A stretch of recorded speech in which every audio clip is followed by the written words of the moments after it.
Hi folks, welcome back to the channel, and welcome to the channel for those who are new to the channel. I was looking on YouTube the other day. It's 8 months since I released a video. It's been a bit of a mad old year, to be honest, with one thing and another. A redundancy was one thing that was a bit of a kick in the pants, and then I was a bit distracted looking for another job and then working on my new job. I've since started another new job, and hopefully this one is going to be one that will keep me going for a while.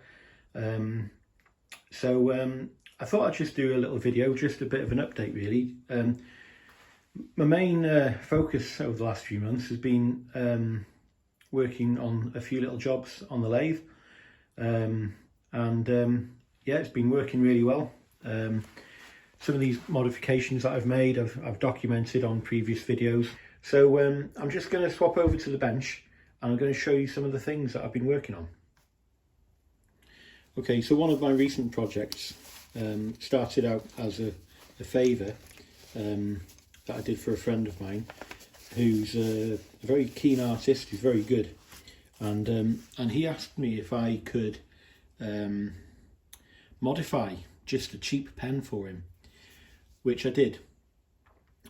He wanted to fit a Pilot G2 refill into just a cheap Chinese pen, so I did it, and that gave me an idea. I thought, ooh, what if I made a brass version of this cheap plastic pen? So that's what I did. And I made a sample for him, and he's been using it for a while. And then I started fiddling about and making a few different variants. As I've mentioned in previous videos, I quite like rotring pens. And so I decided to have a bit of a fiddle about with a few different designs. And I've since that time. I've made a few pens for people as gifts, and I made some as Christmas presents, and just playing around really, just to see what kind of finish I could get and how well I could make a pen by machining it to fairly close tolerances. And so one thing led to another, and there seems to be quite a bit of interest for this type of thing. So I've decided to set up an Etsy shop where I can sell these pens, because if there's enough interest for people to buy them, then I'll keep making them. So there's a few different models here. So these four are one style of pen. They've got different designs on the grip section, which I'll come to, and then these other ones here. So these take the Pilot G2 refill, these take a Parker refill, and they're a bit of a different style. So these use a twist mechanism. So you'll see that the ball point emerges when you twist this little knurled cap. And so the way I've made it is the main body is made from 8mm hexagonal bar stock, and then on here I've machined an M7 by 0.5mm thread on there, and there's a little location diameter, and this, as it happens, is the same thread that Rotring uses on their pens, and I've near enough, I mean, you know, I've copied some of the design elements of a Rotring 600, but obviously this isn't a click mechanism. This is a twist mechanism. So I bought some twist mechanisms off eBay. I machined up a little knurled cap that I pressed onto the end of the twist mechanism, which is itself pressed in and glued into the main body. And then the grip here, this is a plain grip on this one, but this is brass again, so the body's brass and this is brass, and then there's a Parker refill that fits in there. And I've tried to make it so that the threads feel nice. As an engineer, you wouldn't want threads on a pen. I'm a bit of a fiddler, so if I'm in a meeting or on a call, I end up doing this with my pen. I can't help it, it's just the way I am. I twiddle things. I'll do this over and over. And so any pen that belongs to me goes through a huge number of cycles in both the mechanism and also how the thing goes together. And so if I made a pen like this for another engineer, they would probably do the same thing. And so, you know, it needs to not only look nice, it needs to feel nice. It needs to write well and feel nice, and you know, so that's what I did with that one. And then these two I made for my son. So this one is a pencil. So this pencil has a Pentel P207 mechanism inside it, and this has the same thread, a bit more engagement in this one, and I've put the thread on the other way around on this particular model, not for any particular reason, or there probably was a reason at the time, but I can't remember what that was now. So that fits together nicely. Has a knurled grip on this one, a fine knurl, and then the end, or the nib, just screws on, and it's the same interface as on a Pilot P207, so that just grips the mechanism to the fore end, if you like. This has an 8mm barrel to it, and then the cap is the standard P207 cap.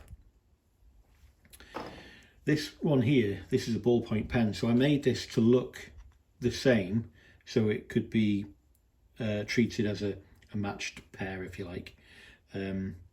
This one has a 316 stainless nib to it, which I just machined as a taper. It doesn't have the same detail as the Pilot nib, and it also has a twist mechanism. So this one I've made kind of like a hi-fi knob, if you like, and that has the twist mechanism, which feels quite nice. And also this has the fine knurled grip on it as well. So they've got a bit of a patina already because brass oxidizes unless it's treated.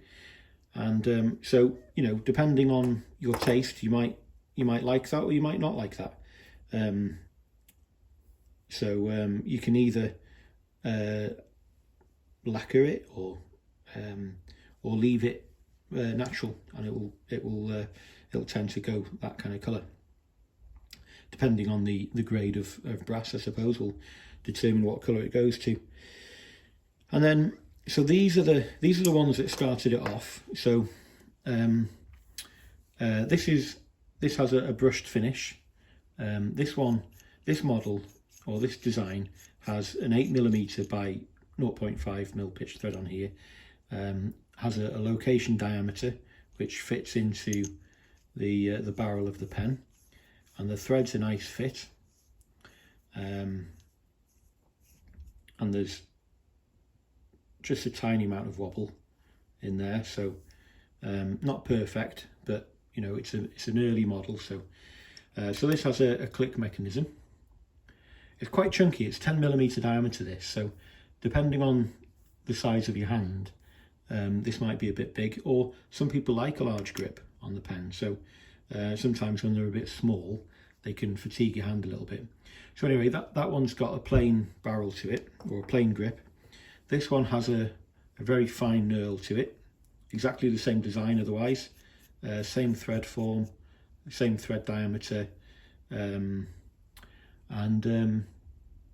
I've really, when I machined these, I tried to make sure that the pen is a really close fit in the end here, because it really bothers me when you have a retractable pen like this, and when you go to contact the pen on the paper and the ballpoint just wobbles away. It really irritates me. So that was a key feature that I wanted to make sure that I had achieved when I was making these pens.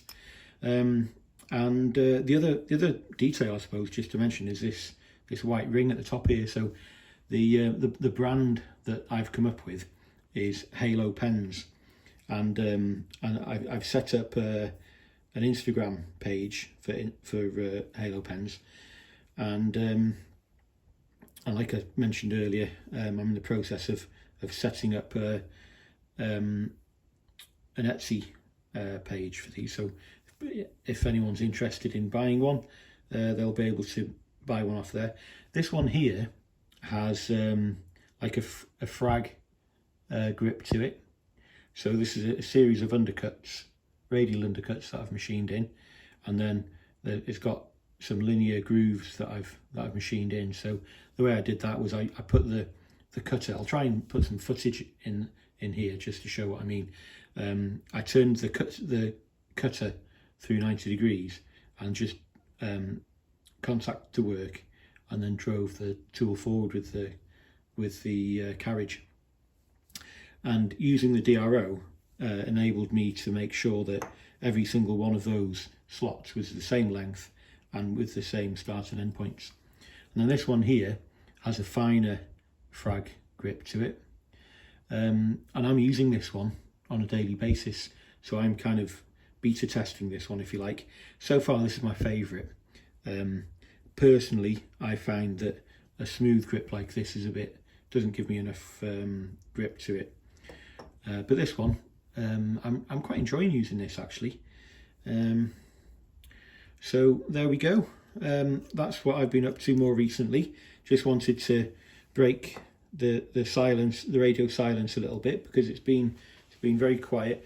I have been tinkering in my shop with various things, car maintenance, making things, fixing things, and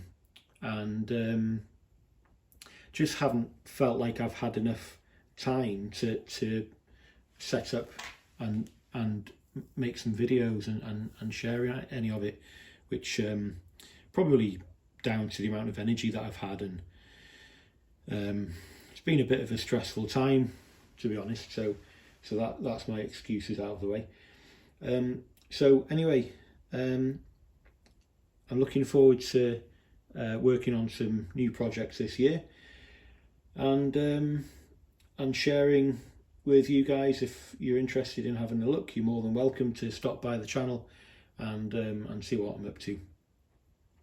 So just a quick video for today, and thank you to everybody who watches the videos and those who subscribe. The likes and the subscriptions, they all help. I don't know what I'm going to do with the channel. I don't know,